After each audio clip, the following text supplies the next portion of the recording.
Hello everybody and welcome to my channel. I'm here with a new video for you.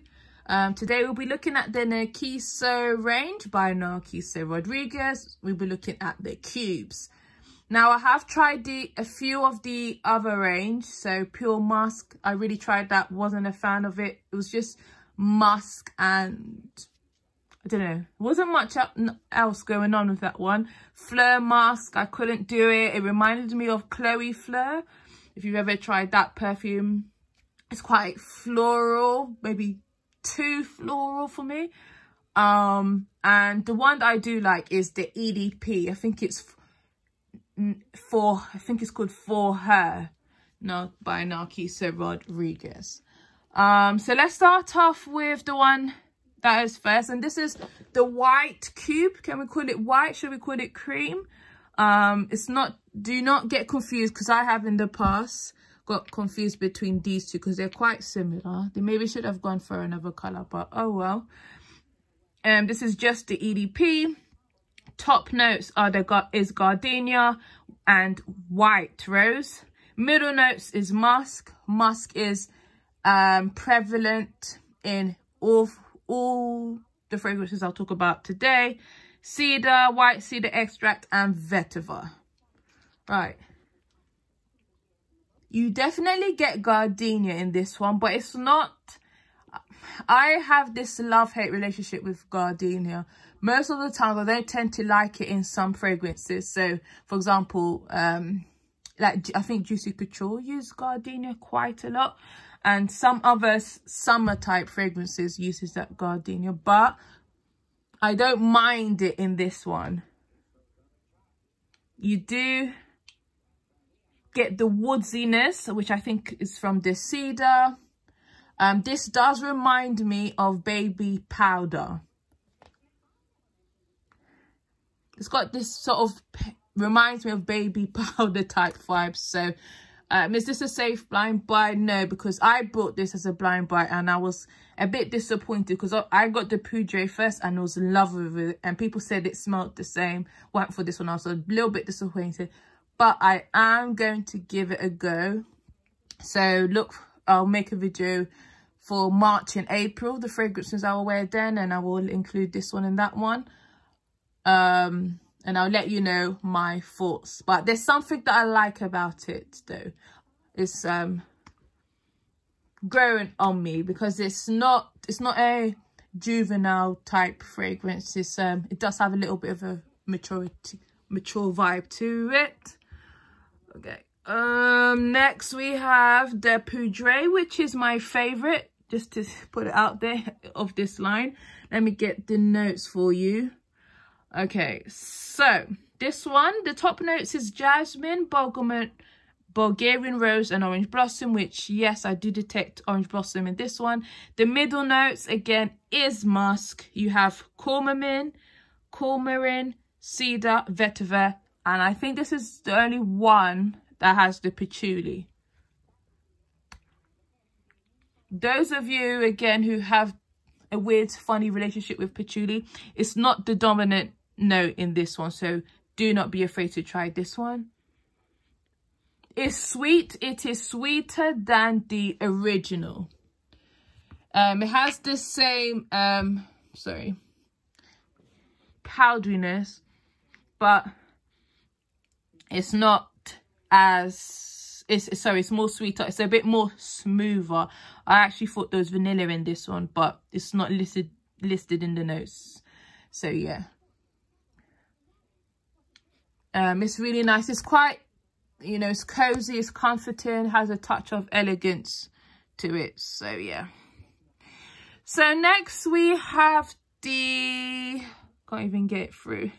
It's the EDT. This is Rouge EDT. So this one, guys, ooh, going past the notes there.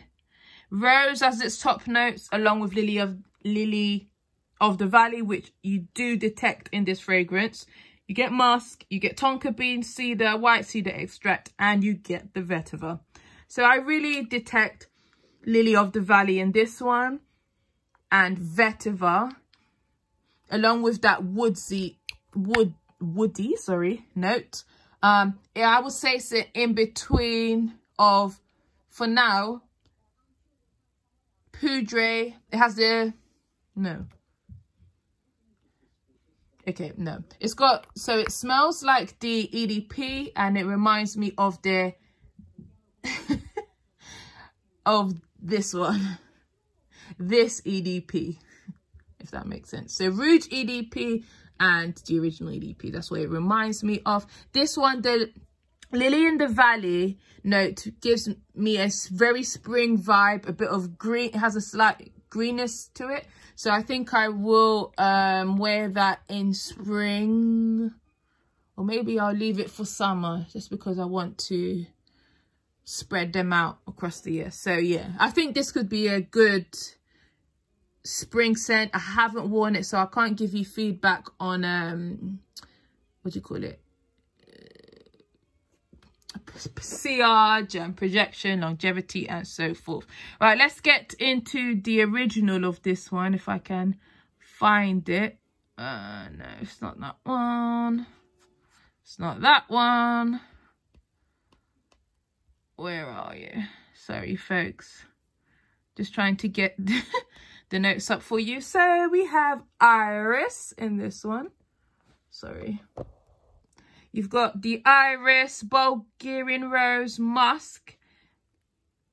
Now, in the middle notes, along with Musk, you get Tuberose, Orange Blossom. In the base notes, you have Tonka Bean again. You have vanilla, so it's the first vanilla one. So the first one of the four that has vanilla in it. It's got white cedar, cedar, sandalwood, and vetiver. So it has the creaminess due to the vanilla and sandalwood of Poudre. So it has that kind of creaminess. Not overly creamy. I don't want you to think it's a creamy fragrance, but it has this kind of softness that the Poudre does have. So I find them quite similar. There's something in this. No, I don't know if it's the Tuberose that makes it very similar to the white cube, the EDP. So I do understand when some say they're not really, this is not their favorite, or they don't like this one. But I do. I can smell the vetiver in this one. So yeah, I'm not sure when to wear this one. We'll see if we have enough space to add it to my winter fragrances, or I'll have to, I don't know, maybe wear it in autumn. We shall see. Okay, last but not the least, we've got this little baby. This is just a sample size. This is the Ambry, and it comes in a, how would we describe that color? Orange. Shall we just say the orange cube, guys? I'm just trying to find the notes at the parfum. Ambry. Ambry or Ambray. So we know it's got amber. So straight off, you know that this fragrance is going to have amber. So right, you've got Frangipani, you've got Ylang Ylang and White Flowers, which again is very different from the rest, and I do notice that. It's got musk. It is a musk fragrance. It's got amber in the middle notes as well. And for the base notes, you get cashmere, and you get vanilla, and you get cedar. So cedar, I think, is prominent in all of them. And this is the second one of the 5 that has vanilla. So let's see. I'm going to just spray this one because this one, I think if you check in another video, I think it was the releases of 2020. This one, it's my, I don't know, is it my least favorite one? I don't know. I had high hopes for it. How can I describe this? I smell, you do get the cashmere Marian vibe. Amber, And I think they're ylang ylang in this one. Yeah. Frangipani. They say that frangipani is the most dominant note, but I get more of the ylang ylang and the Cashmerian. I don't know if I will get a full bottle of this. I mean, today it does smell better than it previously does. I don't know, is anybody like me, like you don't like something in the beginning, then you like it, then you don't like it, then you go a bit hot and cold. I'm a bit hot and cold with this one. Now smelling it, actually smells nice, but when I spray it on myself, I don't enjoy it, hence why I haven't gone for a full bottle. But it's nice. It is different from the others. It reminds me of another fragrance. I don't know if it's Jean Paul Gaultier's Classic Essence. Something about it's quite similar. I am getting laundry vibes, and I know I always say fragrances smell like laundry, but I'm just getting this laundry vibe. But yeah, I think for me personally, I'm getting the ylang ylang and the Cashmerian in this one. Not so much woodsy. This one though, again, and I can't remember because I was just going through some weird stage, but I layered this with another fragrance and it was so nice. So I probably need to try and layer it. The only problem I'm having as well with these travel sizes, and I think I might stop buying them as well and just get little ones, is that I have these and I kind of keep them in a box and then they just sort of stay there, so I never get to use them up.